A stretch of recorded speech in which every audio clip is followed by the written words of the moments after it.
2, 1. We're live in the present tense with Sam Stewart, 91.7 FM, WNJ Washington, and online at WNJR.org. Hope everyone is doing well on this Thursday night. We are back for another exciting episode of the present tense on Tuesday night. We had our first episode of the week featuring Coach Sam Basham from the WNJ baseball team. The Presidents picked up 2 big wins today. The local baseball team, Pittsburgh Pirates, picked up a big win today as well. We have a great show lined up for you tonight as well. Tonight we welcome 2 players from the WNJ football team on the show, so let's go ahead and meet them now. My first guest on the show is a sophomore linebacker from West Middlesex, PA. Everyone, welcome on the show tonight, Ian Novelli. Ian, how you doing tonight? Good, how are you? Excited to have you on, my friend. This has been a long time in the making, so I'm finally, really excited we finally got to make it happen. Me too. My second guest on the show tonight is a freshman linebacker from Columbiana, Ohio. Everyone, welcome on the show tonight, Roclen, Bettura. Roclen, how you doing tonight? Doing pretty good. Yourself? Hey, I'm doing great, man. Like I said, excited to have y'all in the studio.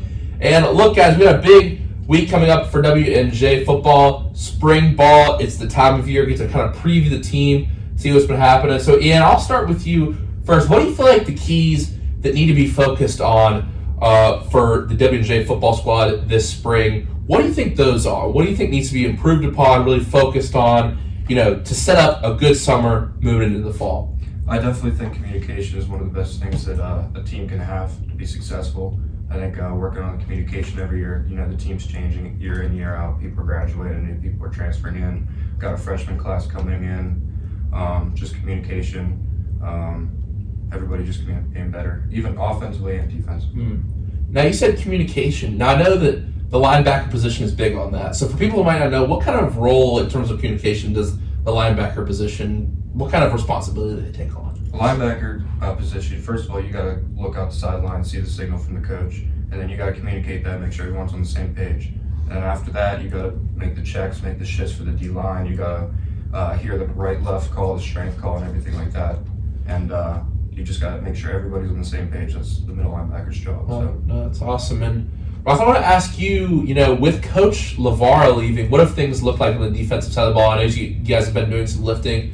What's the new kind of, feeling there? Have things changed? Have things stayed the same?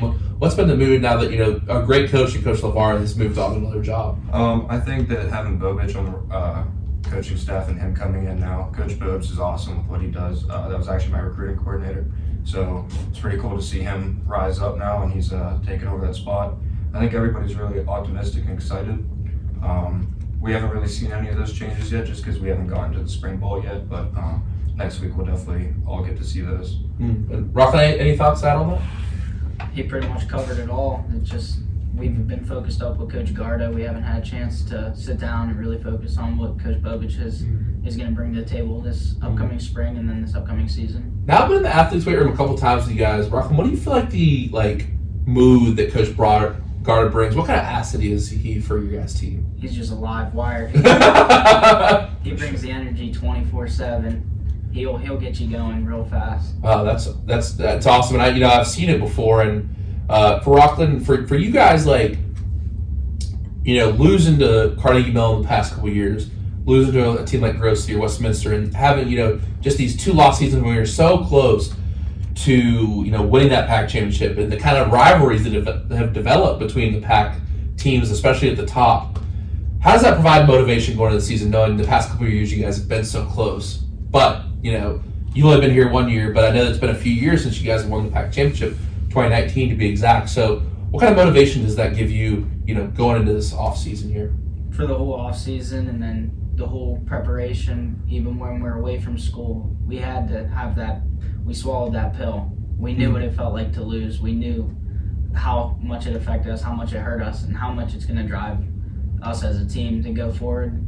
It's more of it's a revenge tour against them. It's not going to take them lightly. We're going to go at them with our best. We're not going to take anything for granted. Now, I would like to get to know you all at a real personal level. And Ian, and we'll start with you here for this first question. When did you fall in love with the game of football? I fell in love with the game of football the first time I ever turned on the TV. I was watching Steelers versus the Ravens, and I watched Troy Polamalu get an interception. That was one of the first plays I ever saw. And everything about the game I loved, and I knew I wanted to play it. So the second I was old enough to play, signed right up. That's interesting because a lot of people, when they answer that question, they're talking about like some game they played or some moment or something. That's really cool. So the TV. How old were you? I was probably like 7 or 8. Really? Yeah. I just always stuck with me. Yeah. It's the golden years, of the Steelers, really. Yeah. So no, that's awesome. And for you, Roclen, when did you fall in love with the game of football? My whole life's pretty much been surrounded by football. My dad played college football, and then Okay, where did you play at?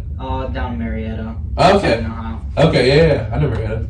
Yeah, and then he had coached my old school, and then he transferred with me to my high school.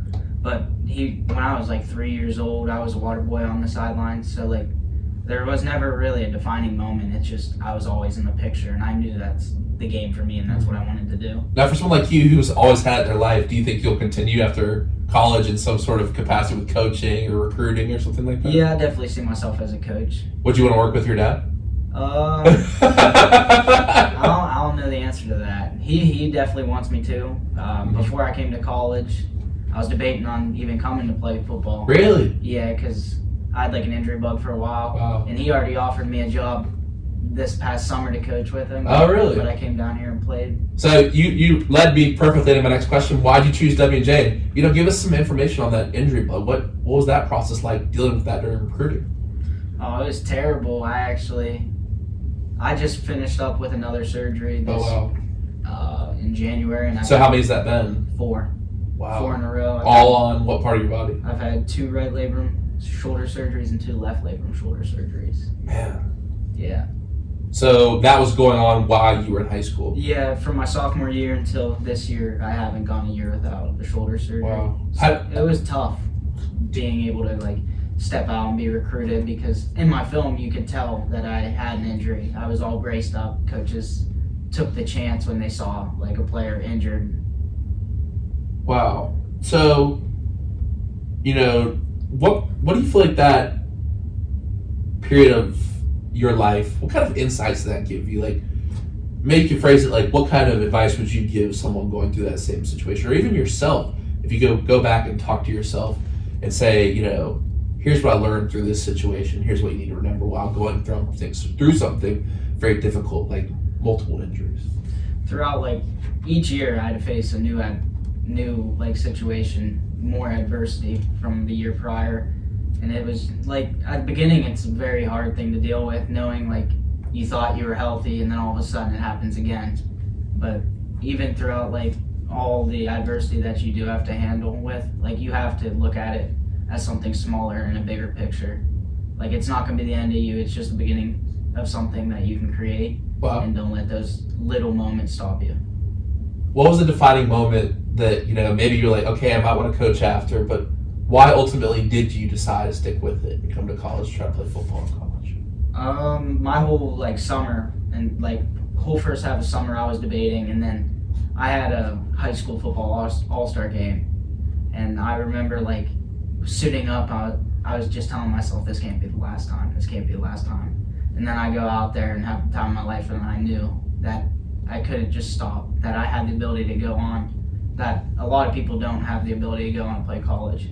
So why would I just give that up when I have the ability? Wow, great answer. Thank you for sharing that story. I really appreciate it. And Ian, what about you? Why did you decide to play for the Presidents? The bond I felt with Coach Sirianni, really.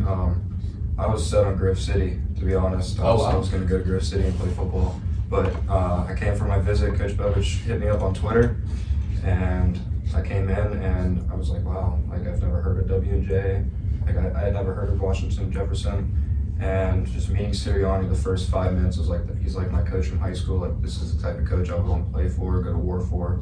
So that was my deciding factor. So you always felt close to Coach Sirianni. You never felt like intimidated. I think sometimes, even I've had him on the show, and sometimes I can, even around my coach, like someone with such stature like that, someone who's won so many games. Do you ever feel intimidated by him? Yeah, he's a very intimidating person. And I don't think he means to be, but he's definitely intimidating. He's just such a successful man here, and he's made a name for himself. So. Well, I think that intensity. I could, same thing with my head coach, Coach Mountain. Like, they're very intense men, but at the same time, if you look at, their record, you can kind of see what that intensity has brought. You know what I mean? So like, it's warranted.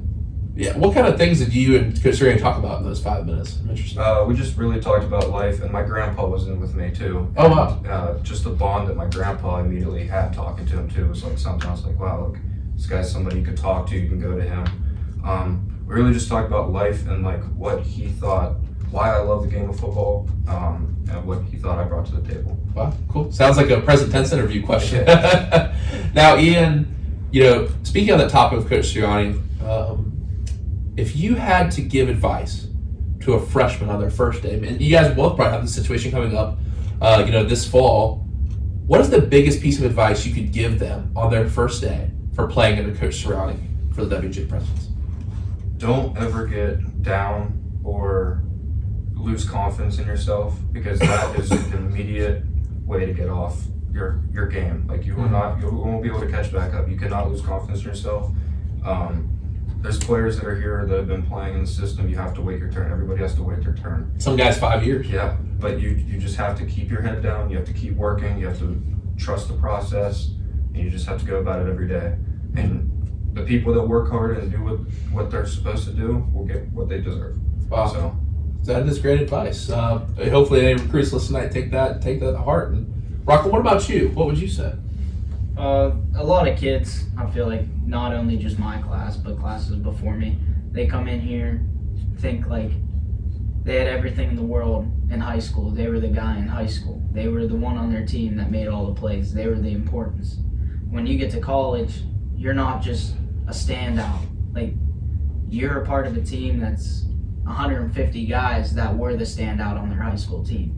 So it's when you get here, you don't want to completely forget where you came from, what high school, like how you did in high school, but at the same time, you got to leave majority of it in the past and start a new chapter. You can't dwell on your successes when you're in high school. Like, you got to make a name for yourself here and don't think your name will follow with you. Yeah, and I feel like you can't compare yourself to the player you were in high school either, because the competition is, I could do this in high school, I was making these type of plays. I was, baseball, making this type of pitch or this type of shot. Like, it's a completely new thing. So you have to start almost like viewing yourself in a new way. How am I right now? Where am I at right now? So I think that's great advice. That's something that's got brought up across sports. And for you, Roclen, when Ian texted me, talking about, setting the show up, he said that, you were a starter on special teams this year. You had some special teams time. Like, for you, was that something that you had done in high school? Were you like hoping to be on the special teams side of things, or were you just feeling a need and you were trying to step up? I knew like that would be the quickest way to the field, and I didn't play any special teams my senior year of high school. I was a punter my senior year. That's the only special teams I did. When I got here, I knew that was probably the only way I could even sniff the field at a younger age, so I took that opportunity, and as far as I could take it, and it's some of the greatest football memories that I'll have in my life. Yeah. Now, why is it like, I feel like through all levels, like there's something about like why is special teams so hyped? Like, why is the big plays in special teams like big just say it from the defensive side of the ball, like why when you make a big tackle on a kick return or why is that? It feels bigger than just like your average like 1st and 10 tackle. Why is that? Why does everyone get so hyped about special teams? I've always wondered that, because you feel as a fan too. But what is that? I feel like it's just you line up on what is it, the 35. We'll talk about the new rule later in the show too. You're looking at each other, and you're all just, you see like the intimidation on people's faces, and you know that you're all going down there and just lay somebody out. And when you see somebody that you were staring eye to eye with go down there, run as hard as they can, making a huge hit, it's the greatest feeling in the world, even if it's not you. I didn't think about that. You're lined up right at the guy. Yep, you're looking. Yeah, that's all. So, which special teams were you on? Were you on kick and punt coverage as well? Okay. Kick return, kick off, and then punt return. Okay, cool. So when you're on the other side of things on kick return, does it feel different? You're staring down, those guys are trying to light you up? Yeah, there was one instance we were playing Case Western. This kid was mean mugging me all the way. I was all the way back on like the 25-yard line. He's lined up all across the field, and I see him just shaking his head at me.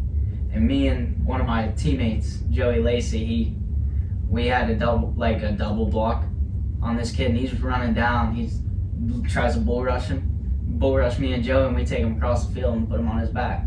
It's the greatest feeling because they think they're gonna run. And then That's you put awesome. them on their back, and it just feels so good. That's awesome. My next question for y'all, and we kind of touched on this a little bit earlier, but and I'll start with you for this question. How do you feel like football has taught you lessons in your life? What lessons, if any, has football taught you? The number one is working with others, because it's 11 people on the field at the same time. It's not a one-person game. Everybody has to do their job in order for the play to succeed every time. So everybody do their 1/11th and the play works. So I think that's probably one of the biggest things that football could teach you. I think it could also teach you adversity. I think winning and losing is a big thing in life and how you handle it. I think having a good coach in high school or at the younger ages of football can really help you grow. I think football is one of those games that makes men, in my opinion. Yeah, for sure. No, I definitely agree with that. Roclen, what about you? Can you repeat the question? How do you feel like football has taught you lessons in life? What lessons has football taught you? Nothing great comes easy. You got to work for what you want. You can't just expect it to fall right into your hands. You got to work for it. And I feel like, when you guys do get that PAC championship, because we've had a lot of people out here over, I'm a senior, we didn't get to talk too much before the show, but I'm a senior, 4 years, I know that it's been tough on some of the guys, like Angelo's class, he never got his PAC championship, but I know it's going to feel sweet when y'all get back to that moment where it is the PAC championship, but, nothing good comes easy, right? So if it was easy, it wouldn't be as sweet. And I'm excited to see you guys take the field. I know you guys are out on that revenge tour. This is a question I've been asking a lot of people from all different sports, and I haven't asked with football because, I feel like a lot of people at home do watch football, but it's interesting to, maybe get your guys' thoughts on this. What misconceptions do you guys think people have about football or football players? Roclen, I'll start with you. That they're just people that just like to hit, and that they don't really have a care in the world. But you get to know a football guy, they got a bunch of tools in the bag. They're not just somebody that wants to hit somebody as hard as they can. It's just everybody sees a football player as just an athlete, and there's so much more. I like that. Ian, what about you? I think a lot of people think football players are the dumb jocks, the mean heads in school and stuff like that. I think if you really just get to know football players, like Roclen said, we got a lot of tools in the bag. We're really good people. We're good people to have in our friend group. Now, I know people who listen to my show definitely can't say that because you guys were here when Alex Keith. Well, Ian, you were here when Alex Keith was here, Yes, right? yeah. Yeah, he published on the neurospinal something medical. Yeah. He's something else. I remember he said that out here. And Drew's very smart in his own right. I remember Drew was sitting right there and he goes, "Yeah, I'm just gonna be a lawyer," which is that's still very impressive. Yeah. But now speaking of things that are, this also leads me to a perfect segue of things that make you outside of football. You guys are both psychology majors, which is cool. So Roclen, what do you want to do with that? Well, I kind of just needed a degree. After school, I'm going into the State Highway Patrolman Academy, so I knew I needed a degree, and it would make me be able to jump some steps and get me more advanced than if I were just stand up and decide to do it. Right, and I feel like psychology is a good thing to have as a I wanted something to kind of lead me into it, and then I'm minoring in conflict resolution studies. So that's all. Now, speaking of psychology, have you ever seen the show Mindhunter? Have you guys seen that on Netflix? It's actually filmed partly at Dubjay. It's about the behavioral science unit in the FBI and how they try to teach cops about signs of murder and stuff, some things that could lead someone telltale signs. It's kind of controversial because you're kind of trying to predict things, but it's about the early days of the FBI. I think you guys would enjoy it. It's on Netflix called Mindhunter, but partly filmed at WJ. But especially if you're a cop who's wanting to study behavior, that's really cool. But Ian, what about you? You want to go into the police force? I used to. I want to be a sports psychologist. Okay. Yeah, I want to help people that go through injuries, mental illnesses during school, or depression, or during sports like depression. And Okay. like that. Just help people talk through it and get through it. Now, if you don't mind me asking, is there something that in your life that's inspired you to do this? Have you gone through those things before? I've torn my knee quite a few times. I tore my MCL and my meniscus in my knee twice, and then when they went in for surgery, they were like, "Yeah, your ACL's damaged too." Wow. So, apparently, my ACL at some point as well. So just going through those. Kind of like I asked Roclen earlier, and this is obviously a big point in your life, a big moment of adversity. How do you feel like you got through that? And as a sports psychologist, what do you want to provide to those people? What advice do you want to give them when they maybe are going through a really career-changing injury? When you go through an injury like that, your mind wants to seek comfort, which is just quit. Like, you're done. Like, you don't need to push yourself this hard to get back. But I feel like my mentality was stay strong. Like, every day was hard to get through that, because you can't, as an active person, you like to go and do stuff. You can't. You're stuck on the couch with ACL. So just making people realize that, hey, you can get through this at one day at a time. Keep fighting every day, and it's part of a bigger picture, like Roclen said. No, once again, great. It's all part of God's plan. That's one of my favorite quotes. No, I completely agree. And for you, Ian, like, have you seen athletes with depression? Is this something that you've noticed is like prevalent in this day and age with athletes? My best friend in high school tore his ACL 4 years straight, and tore his ACL. Yes, it was horrible. Like, it Wow. was early in every season as well. Same knee? Yep. Well, 3 times in the Wow. same knee. Yeah. So seeing him, so depressed. I would go over, just talk to him, just to hang out with him, because nobody would be over there. He'd be by himself on the couch, just going and talk to him, giving someone to hang out with and talk to and catch him up. He would always ask about football and how it was going and stuff. So Wow. I always thought it was something I'd want to do, help people out.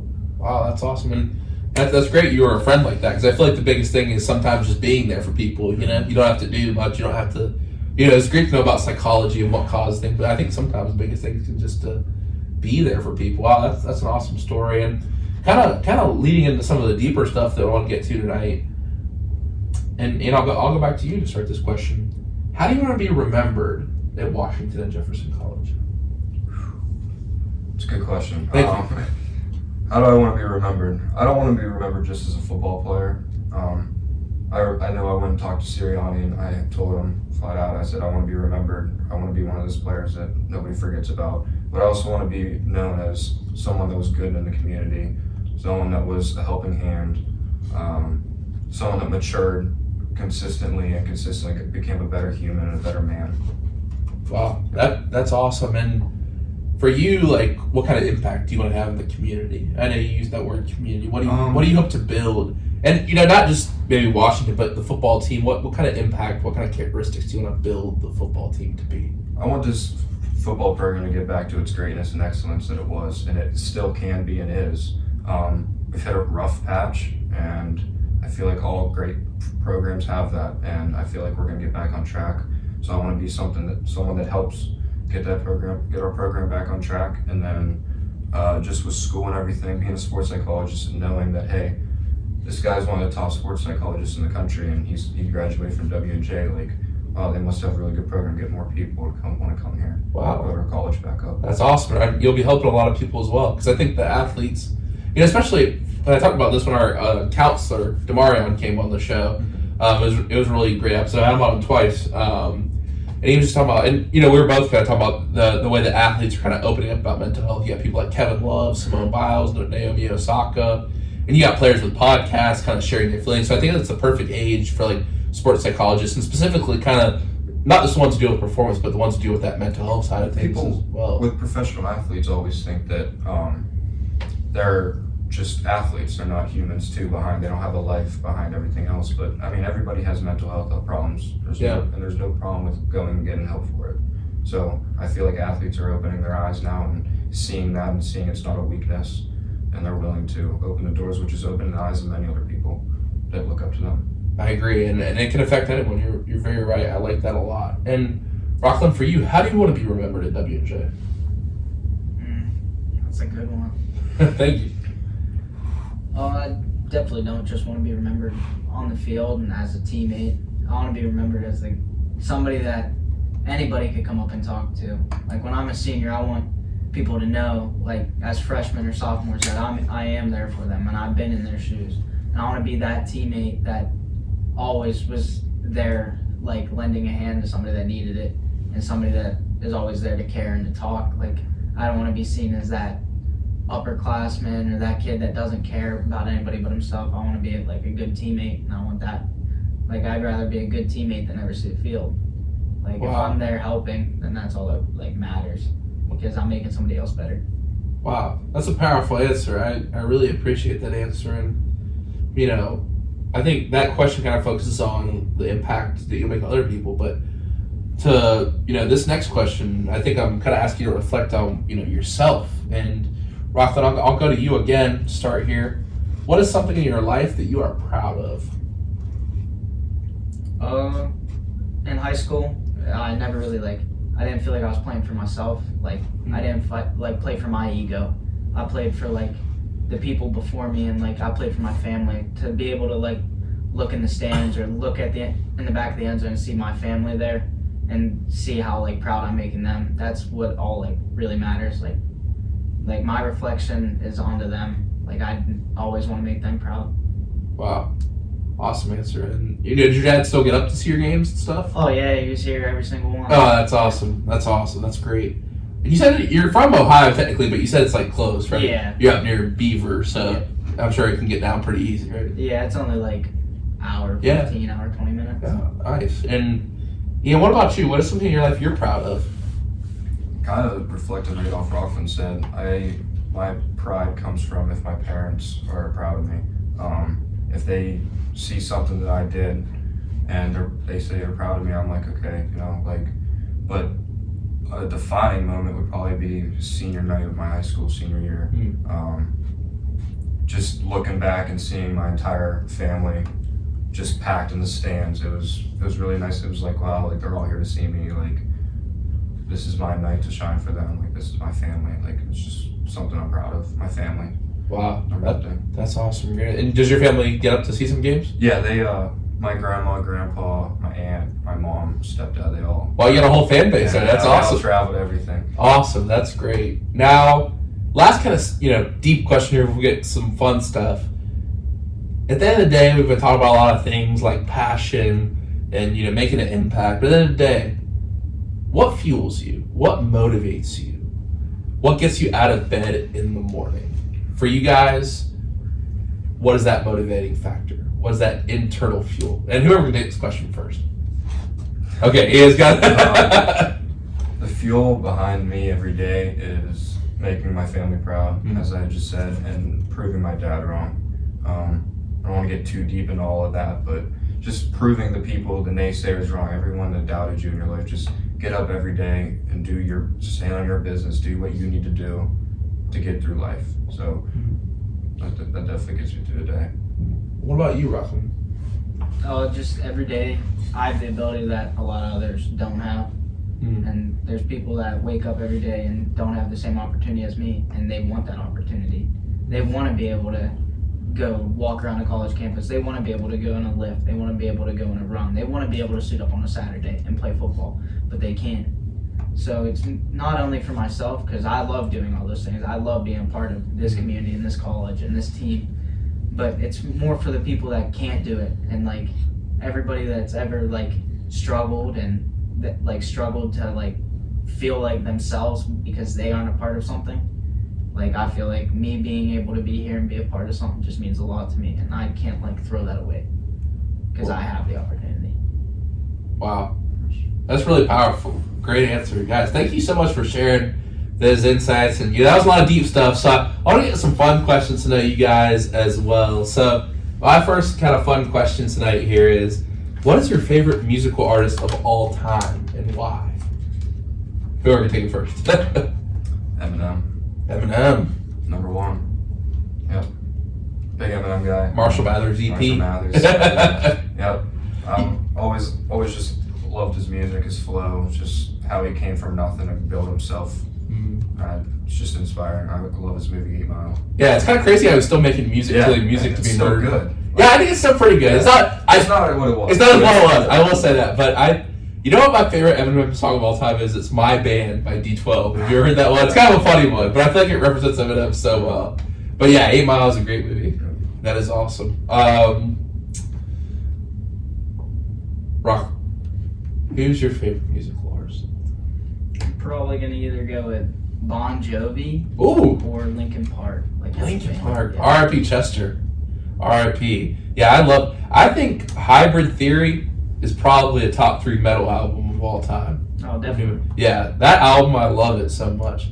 There's stuff that was later on, it was a little more like pop, but those early 2000s 2000s. Like that's two very different answers though. Bon Jovi and Linkin Park, but I don't know that much Bon Jovi. I know like Wanted Dead or Alive, that kind of stuff, but Linkin Park's my jam. I like all those like early 2000s like rock bands, that new metal, like kind of rock. Green Day. What? Oh yeah, Green Day. You like Slipknot? Oh yeah. Yeah, Slipknot. Five Finger Death Punch. Five Finger Death Punch, exactly. 3 Days Grace. So I think you got like the bands that kind of included like rapping and like Korn and Limp Bizkit. Yeah, Limp Bizkit, great stuff is one of my favorite. Yeah, I know you guys play that the way you're. I've actually heard it before you're walking by. But that early 2000s, like the new metal. Yeah, I really like Slipknot, but yeah, Linkin Park with Chester and Mike coming rapping. What's your favorite song of all time by them? Bleed It Out.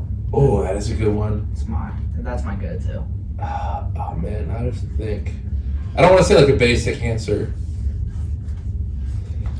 What's the one that's on Transformers? That's mine. I like all the ones on Transformers.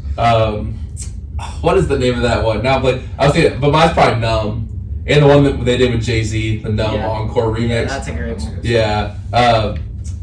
What I've Done is the one from Transformers. Yeah. We're all like, well, I'm older than you guys, but we were like 12 years old hearing that in the second Transformers, the Michael Bay to Linkin Park. No, that's awesome. Great answer. Next question. What is your favorite movie of all time and why? I don't even have a favorite. I love all movies. Yeah, that's a cop-out answer. You can't do that. I'm trying to think. Like, it's definitely a sports movie. Yeah, I was about to say maybe a football movie. There was a big debate going on, Rudy versus Remember the Titans. Which one was better? Remember the Titans. Rudy. See, I can't remember the Titans. It's kind of apples to oranges. Yeah, it's kind of different. Great movies. I'm a Notre Dame fan. Really? Okay. Yeah, I'm a Duke fan. You guys just got our quarterback, Riley Leonard. I know. He's going to be good. He's already hurt, though. What? He's already hurt. Oh, really? I didn't know that. Hurt first day of practice. Oh, really? I didn't see that. But I saw, Duke should have beat y'all, but yeah, it was a great game. Partner. Yeah, 16 yards. I know you're sweating, man. Yeah. But yeah, that was a good game. But But anyway, I don't want to cut off your answer. You're not getting out of it. What's your favorite? You had to say one. Rocky 4. That's mine. Great answer. Yeah. I think it's the best Rocky. That or Balboa. Rocky Balboa or Rocky 4. See, I never saw that one. I heard it wasn't worth. Or is that Rocky 5, Rocky Balboa? No, there's the 5th one. Never watched it. It's the worst movie in the series. Really? Okay. Yeah, but then there's Rocky Balboa. Okay. Is that the one where his son like boxes or? No, he was like old, and there's like a simulator where like a champ at like present day, and they're like debating on if he could beat Sylvester Stallone, like if they could beat Rocky, and then Rocky trains, and then he. Oh really? Yeah, it's where his like most famous quote came from. Oh, it's like if you get like sunshine. Rainbows. Yeah. No, do you like Creed? Yeah. They're pretty good. I like Creed 1. I think Creed 1 was the best. Yeah, I didn't like the third one when they cut out Rocky, and he's not in it no more. I didn't like that. Creed 4 though, the height of the Cold War, and that's the best training montage too. Through the mountains. Yep. That's greatest soundtrack. Ooh, yeah. No, that is a good one. Ivan Drago. I did like how they brought back Drago in the. Yeah. You kind of see what happens to him. Yeah, they made him like a bum. Yeah. I mean, because that is what really happened to people who lost in the Soviet Union to like Americans. Like they were like outcasts. All right, Ian. I'll give you some time. Give me some time. Sports movie. Rocky 4 is a good answer. Yeah, good answer. Rocky 4 is probably one of the top 3 movies I have.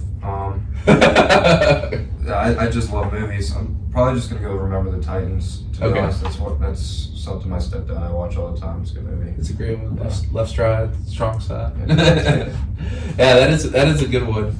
Other football movies. You ever seen Invincible? I have. I watched that with my mom. It's pretty good. Yeah, Invincible's really good. Victory Junction's kind of a good one about Bear Bryant, the training camp. I'll have to watch that. Have you seen it before? Mm-hmm. Yeah, it's pretty good. Yeah, that's a good one too. What's the other one? When the Game Stands Tall. It's kind of a sneaky good one. Friday Night Lights. I need to watch that. Friday Night Lights is awesome. I need to watch that. But the movie, not the TV series. Both of them. Oh, both of them are good? The TV series is amazing. Wow. All right. Very cool. I started watching like the first 30 minutes of The Godfather on the bus today. I never seen watched that the other day. I'm about to go to film school and hopefully go to film school. Try and go to film school. But and I've never seen The Godfather. So I watched the first 30 minutes. Really good. I understand why people say it's the best movie of all time. But my next question is, what is something in your life you haven't got to do yet but want to do? I want to go to Italy, like with the football team. I didn't get to go last year, so I'm really looking forward to when we do that. Italy's like #1 thing on my bucket list. That's awesome. Are you Italian? Yes. Okay, cool. It doesn't look like it, but You get the same color hair as me, but that's awesome. That'll be cool. I heard a lot of good things about that trip. So they play like an Italian team. yeah, there's an Italian semi-pro team. So that's cool. Like when I was in high school, we did a tour of Sweden and Czech Republic. It's like cool. Like they play like what we could like baseball, football. We still like American sports over there. I definitely didn't know. I knew there was some like baseball teams because Italy actually has had some good baseball teams because like Mike Piazza played for Team Italy. But yeah, I didn't know they had a football team over there. That's pretty cool though. Pretty cool. What about you, Roclen?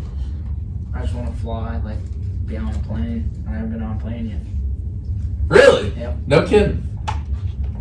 Like, what do you think it's like? I think that's interesting. Like, I don't know, like you see the movies, but then that's like the only like idea. have you ever been in an airport before? Never. Really? I've only been on like one vacation in my life when I was like 3 years old. I barely left West Virginia, Ohio, and PA. There's some good places to vacation there. I like Ohio Mile. But wow, that's pretty cool. But the fact that you haven't like done it yet, like you get to experience it. 'Cause I don't remember my first flight because I was a little kid.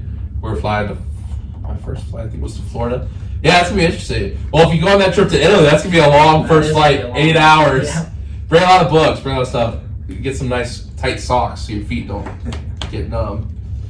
Wow, that's pretty cool. All right, if you had a business, I give you $50,000 right now.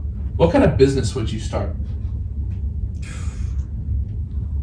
Probably a trading card business for my football cards. That's sick. I was never looking at a sports memorabilia store in like Washington. Yeah, I wish there was too. I mean, I have. Are you like a trading card? Yeah, when I collector? was a kid, every time we went to Walmart, Target, anything, I got like one of the big boxes, and I got like 4 or 5 packs. So I have shoe boxes. My entire closet's filled out with football cards. That's really. What's your best card? I have a Barry Sanders signed rookie autograph card. I also Wow. have a Peyton Manning signed rookie autograph card. How much is that worth? Barry Sanders. I'm gonna guess a lot, probably like Yeah. 20, 30. Don't keep it on campus with you after people get this that's show. back home. Locked in the safe, You know, right? I'm leaving all of my memorabilia at home. Wow, that's really cool. And then a Peyton Manning signed rookie card. Wow. And then I have an Antonio Brown signed helmet, but I don't think that's worth much right now. So Yeah, especially I'm considering gonna hold on to it. his though. stuff on. I don't know if y'all follow him on Twitter. Wow, we can't even talk about the stuff he's Yeah. doing on Twitter. But wow, that's really cool. That's a great idea. No one's ever said that before. What about you, Roclen? Like a chicken wing restaurant. Chicken wing. Yep. So what's the best chicken wing restaurant right now? Like what are you modeling after? Like you like a. Actually, I don't even eat chicken. I don't even know any chicken wing places. Like you had Zaxby's before? Be like a bar. Nope. You never been down. You had Zaxby's before, yeah? Mm-hmm. Oh, I gotta go down south and try Zaxby's sometime. They had good wings, really good. There's a place in my hometown called Laddie's. Laddie's Sky Club has the best wings. Really? Yeah. My girlfriend is from around here. She took me to a place called Dino's. You ever heard of that? I've heard of it. Yeah. My buddy Ryan is. He talks about Dino's all the time. Really? It's she's from That's like what now? Latrobe. she's out from near Unionville, yeah. Yeah.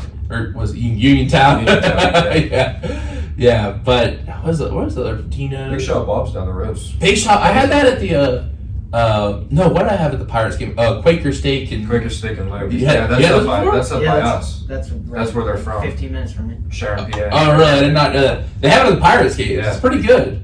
It's pretty good. Yeah. So, what's your favorite type of chicken wing? It's a real question. Garlic parm. That's a good answer. It's got to be a flat. I hate I hate drums. Really? More meat on the drums. They're Yeah. harder to eat. I I feel don't like, like them. yeah. I'm a big boneless guy. I like, which is basically chicken nuggets, but yeah.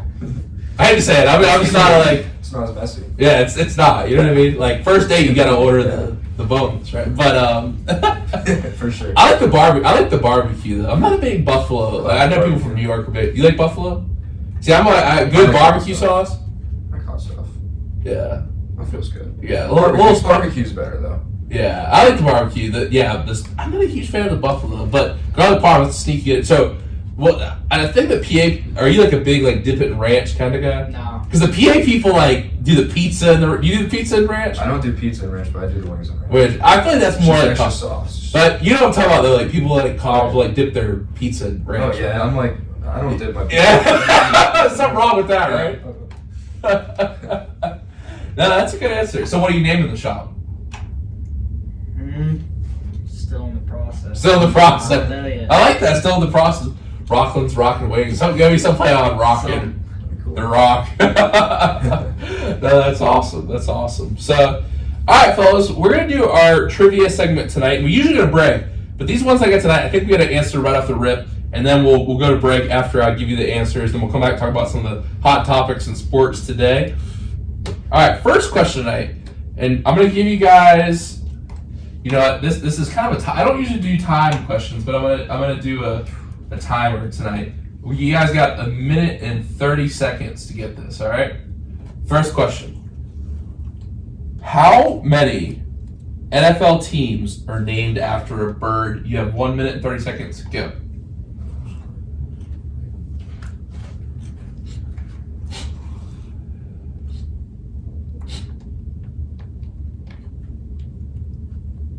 Talking it out. You get bonus points if you name them all. You get bonus points if you can name them all.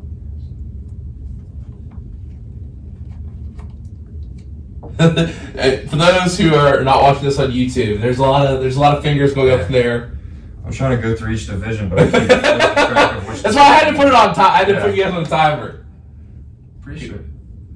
Can we just name them off? Yeah, you can name them off. Right. Yeah. I mean, you got the Ravens, Eagles, Seahawks, Falcons, Cardinals. Is that it? No, I think there's one more. Who's in the South? You already said Falcons. Yeah. All right. So your final answer is 6. I'm pretty sure it's 6 one. Yeah. Is that your final answer? East. No, I'm going with the 5. That we named. That's what you're going with? 5's correct. You guys were about to overthink it. Yeah, we were. Yeah. We already. You already said the team of the South. You already said the Falcons. Nice one. All right. Your second question today. What was the name of the Steelers Stadium from 1970 to 2000? This is a little bit of an easier Green one. River Stadium. Okay. That was easy. I had to balance it out with the easy. Yeah. And, well, I thought I might get Roclen because I thought you might, since I saw Ohio on the thing, I thought you might not be a Steelers fan, but, walked in and that kind of ruined that one. So, all right, everyone, let's do some Coldplay over the break. When we come back, we're going to talk about some of the hot button topics from around the sporting world this past week. But you are listening to the Present Tense with Sam Stewart on 91.7 FM, WNJ Washington, or online at WNJR.org. You will be right back.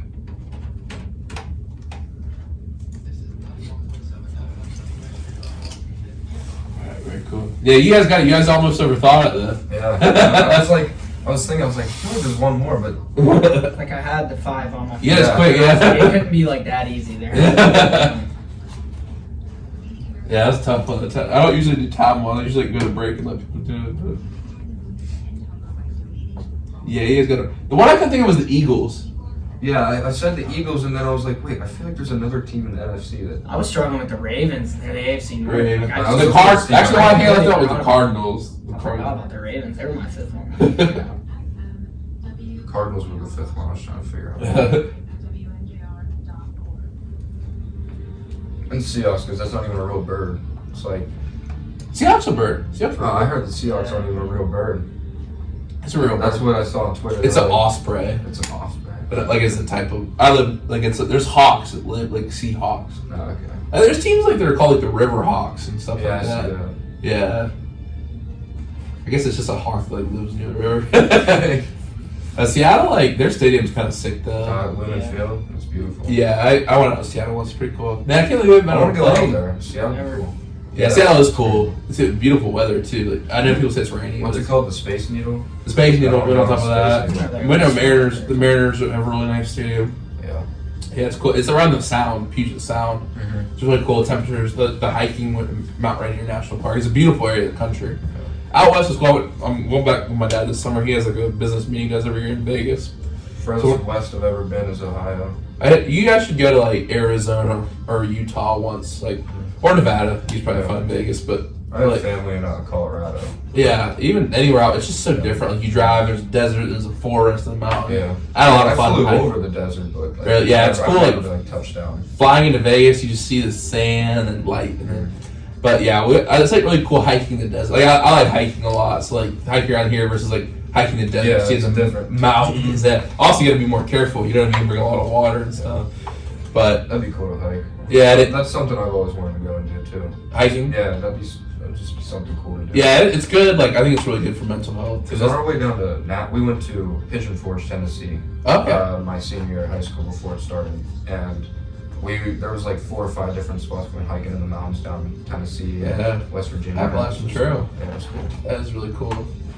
Bears, lots of bears. Saw 2. Yeah. Really? Yeah. Yeah, I love that. So there's one that runs from Georgia to Maine, that's Appalachian. And there's one that runs from the Mexican border in Nevada all the way up to Canada. That's the Pacific Crest Trail. That'd be really cool to hike too. Yeah, national parks. I think that stuff's really cool. I'd like to get into more of that after I graduate here soon. So the cool thing is they're all obviously free. You know what I mean, to go to. So I went to Bryce Canyon this summer. That was really cool. And Zion is can't even believe it, man. It's beautiful. But yeah, out west is really good. The weather's better It's different. too. It's a different world. It is a different world. Yeah. The heat's different. Because I'm from down south, the heat is like humid right on. Uh-huh. But that's just like dry heat. I don't like everyone wants to go to Florida. I couldn't. It's a lot. We just got back. Yeah, when we went to Disney for my senior year. It was so miserable. You step outside, just dripping sweat. Yeah, like, it's just pits are all sweaty. terrible. Imagine like playing in that. Yeah. You know what I mean? Uh-huh. Well, JP's from He's from what? Hilton Head. Yeah. Hilton Head. I was like, yeah, he's from Hilton Head. We talk about a lot of stuff because I've taken a couple of vacations there. It is I went like to Myrtle Beach for the first time this past summer. yeah. So think about that with pads on during Yeah, 2 yeah. days. Like I remember just opening the door from the hotel room and just being, oh god. yeah, Way back in the AC. JP told me he's like, yeah, at the start of the year, it'd be like, oh, it's good. But she also went to Lenore Ryan, which is in North Carolina, so I knew that. My brother went on a visit. He didn't end up going there, but they knew JP. Yeah. How you like Drew? Harley? Love Drew. Cool dude, isn't he? Yeah, he's awesome. he came. He was my second episode last year. Like him and AK came on. Really nice guys. I love Drew. Very nice guy. Did you guys play in the President Slam? He was hooping out there. No, we weren't in that. Yeah, you guys got Coach Max. He's pretty good too. But Drew's really good. I bet Drew used to be really good in baseball. He's too. an athlete for sure. Yeah, he was. Yeah. He definitely. This it was. He still is. Yeah. He's a cool guy. I like him. Yeah, he was our quarterback during practices against Geneva Wildcat offenses. Oh, really? He ran the quarterback position during practice, had a helmet on, was running around. Last year? Yeah. Really? As a coach, yeah. That's crazy. Yep. All right, 20 seconds to the back.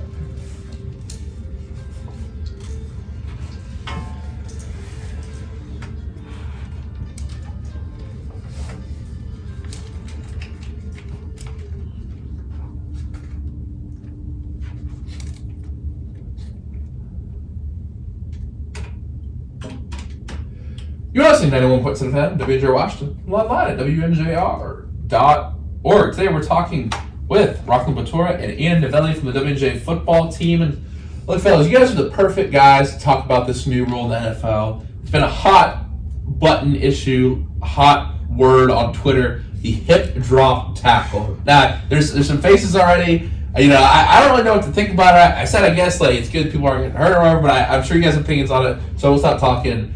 I'll throw it over to Roclen first. What even is the hip drop tackle? What is it? Why is it banned? Do you think it should be banned? But you can take it away. Pretty much, it's just like when you're chasing down like a runner and you're behind him and pull his body weight back on his legs and over top of you, and his legs get swept underneath him.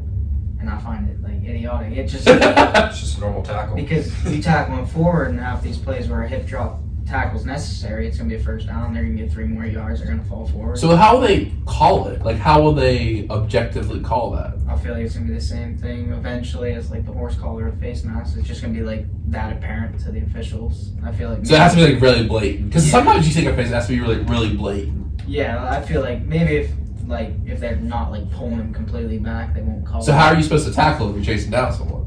Pull the flag out here? So, do you it doesn't make any sense to you? No, I don't like it. When you play football, you're gonna get hurt either way. I don't. Right. It is this kind of thing. Like, I understand, like, with the quarterbacks and stuff. Like, I think I can make more of a strong argument for that, like not hitting the head maybe, and like keeping the legs out. And even like people used to target Gronk's like knees and stuff intentionally. Yeah, maybe defenseless low, but like it seems like that's just something that happens very often. It's like people get past defenders. Yeah, I don't think it's a very good way to change. I don't agree with it. What about you? What do you think? To me, the hip drop tackle is just a normal basic tackle that you just so happen to roll up on them. Don't they teach people to like grab them and pull them? Yeah, like, I mean, if a guy's running in front of you and you're trying to chase after him and get a hold of him, your first instinct is to grab on and then drag down. That's how you're going to get him to the ground. Now, like, do you want us to sprint and somehow be faster than this probably wide receiver, which we all know linebackers probably aren't going to be quicker than a wide receiver. Now we have to run as fast as we can in front of him and like dive on the ground and trip him up. Like, is that what you want? Like, so how else? Because I know that sometimes don't they teach like a swipe sometimes, like not swipe down on the ball and try to rip the ball up. But like the hip, like I said, the hip drop tackle is just a normal everyday, every play. Like, it can happen. Yeah, it seems like football is a physical sport. You're gonna get hurt. They're just. I think they're making it harder for the referees now, even too. I think that's something people aren't talking about. Now this is more pressure on the referees that we already are yelling at and are pissed off about. I'm sorry, but already mad about with the everything going on that happened last year. I mean, last year was horrible for referees, and now you're adding another thing for them to call, another thing that people are not happy about. I mean, I haven't seen. There's maybe like 3 or 4 players that have been in agreement with this rule.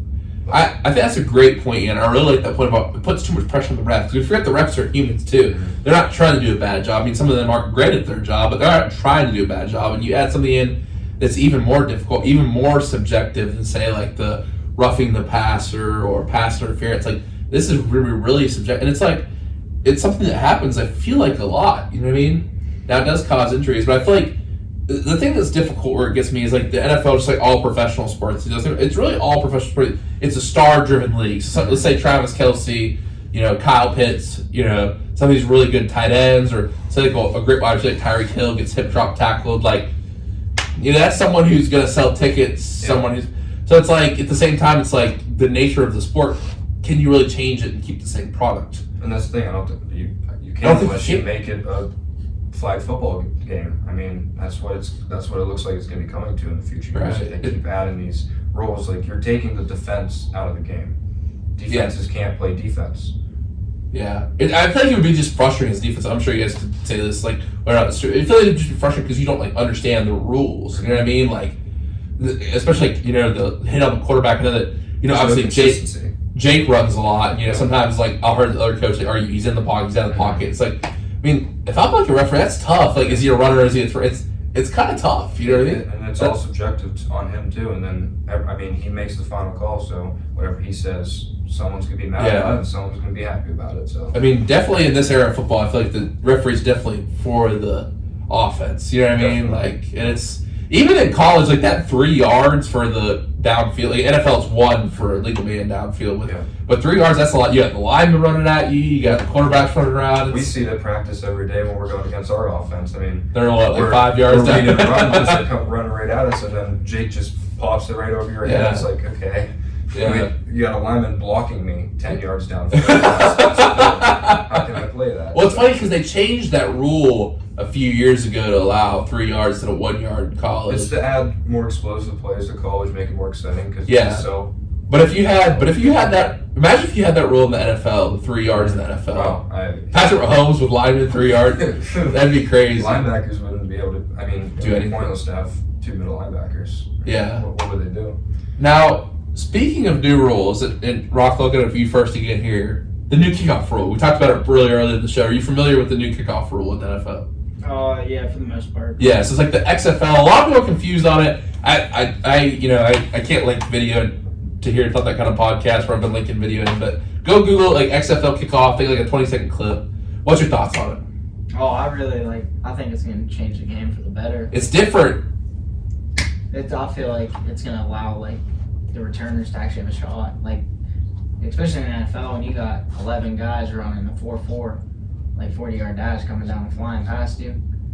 There's like no chance for a return. They're so unlikely. But now with like the chance where the blockers are closer together, I feel like it's going to be like more explosive plays allowed. It doesn't like, it's not going to cause as many injuries sprinting down the field. Like you're right there. All you got to do is shed a block. You shed that block, you're making that tackle. But if you don't make it, then that's when the explosive play hits.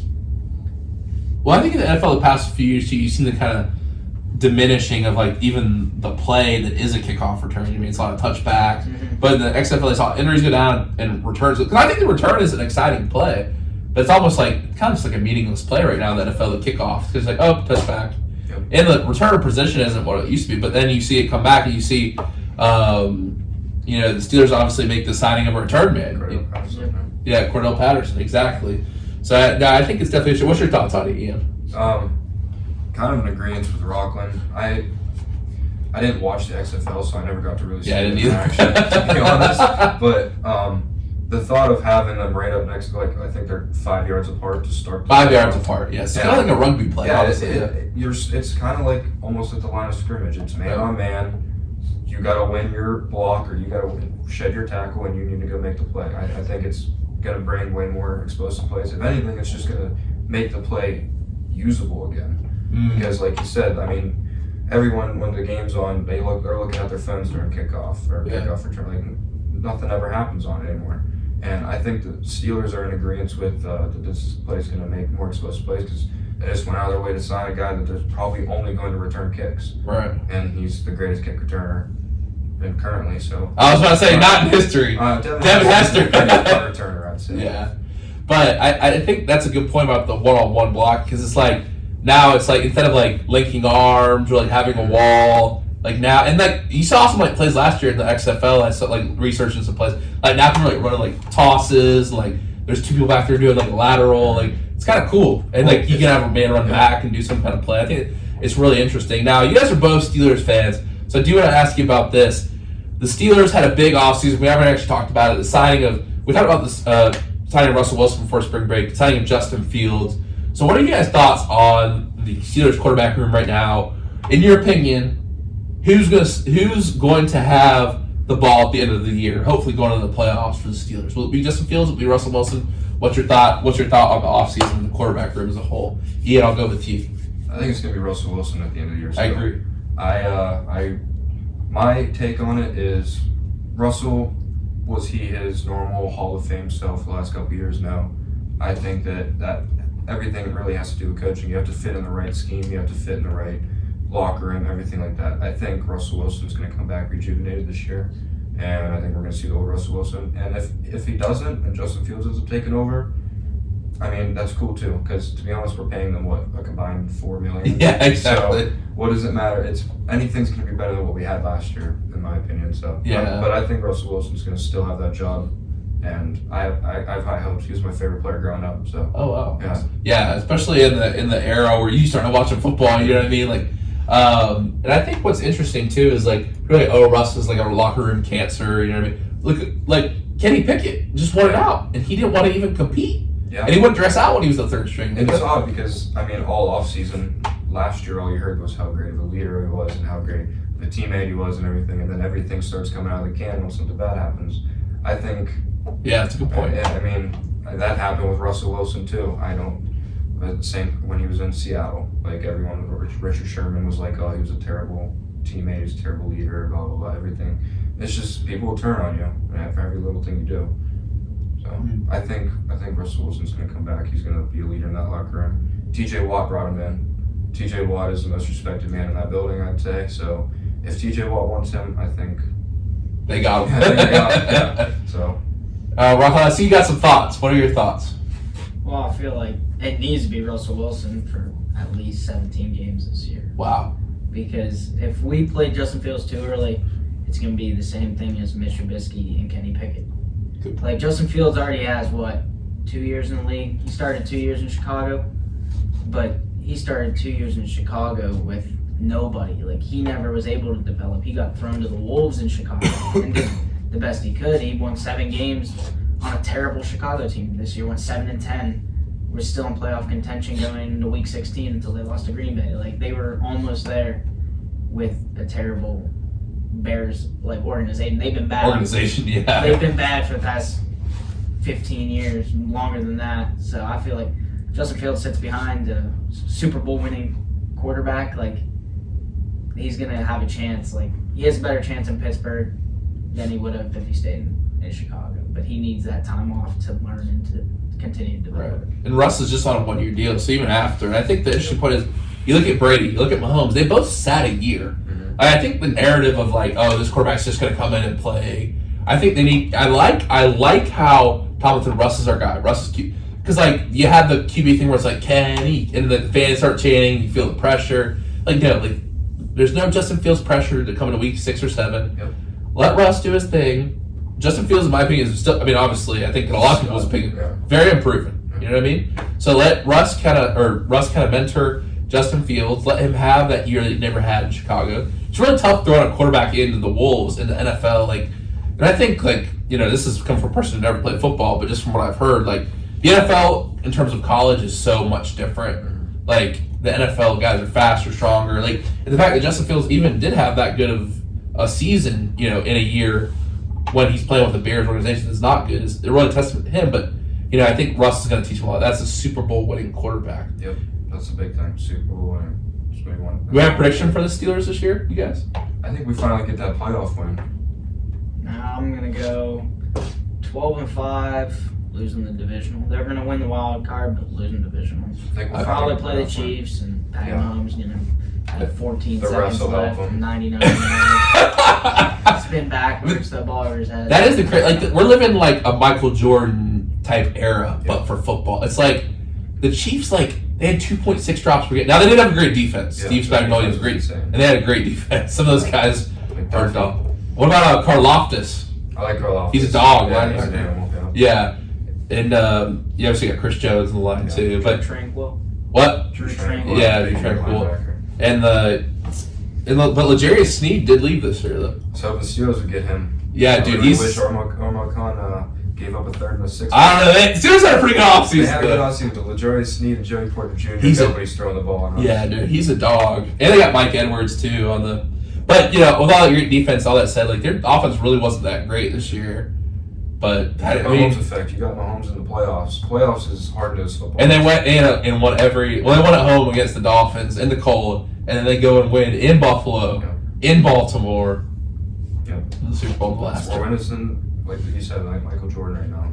He's crazy. It is insane. It's funny because the Chiefs, the first time they got there, and was like, "Oh, the Chiefs, we love the Chiefs," especially against the Bucks. It's 100% different now. Yeah, it's like it's just like the Patriots. I'm sure when we were all little tiny kids, when they were first starting to get, everyone's like, "Oh, the Patriots, that's new." Like, "Oh, that's cool." After a while, like people don't want to be this would be the first ever three-peat in NFL history, but yeah, I mean, it's kind of had the Ravens number, but in terms of like the Bills and the Chiefs, even the Bengals with Joe Shiesty coming back this year, we'll see what happens. Be a good division, but because even Cleveland, they could make some noise potentially, but I don't think so. Yeah. But the potential would be a good team. But guys, listen, this has been a really fun show tonight. It's time for my favorite thing on the show. It's time for the quote of the day. So who wants to start us off for tonight? All right, Ian. Quote I love is, "A wise man loves correction." That's awesome. I think you should always be seeking correction in life. You should always be. A man doesn't become who he is on his own. He goes through life's challenges, life's issues, and he gets to where he is. And he has people along the way that help him and correct those issues and people like that. So I think a wise man loves correction. Wow, is that from Proverbs in the Bible? Yes. Oh, that's awesome. And Roclen, why don't you take us home tonight, man? If you ain't first, you're last, Ricky Bobby. A classic. Gotta love it. Two very different quotes. Yeah. I saw him looking over, like going like this, but he was reading it. Oh, that's awesome, guys. Thank you so much, Ian. Thank you for reaching out. I'm finally glad we got to make this happen. It was really fun. And look, will not be here next year, but I'm so excited to see what you guys do. You guys are doing great things. Honestly, like the cool part of doing the show is getting to meet great people like y'all. I know y'all have a lot of great things and wisdom you guys are going to give those younger guys and the people you meet throughout your life. So Thank you for being the people you are, and thank you for coming on the show tonight. Yeah, we appreciate Thank it. you for having me. All right, everyone. We'll be back next Tuesday and Thursday. Don't have show guests lined up yet. We're working on it right now. Until then, everyone have a great night. Remember to live in the present tense.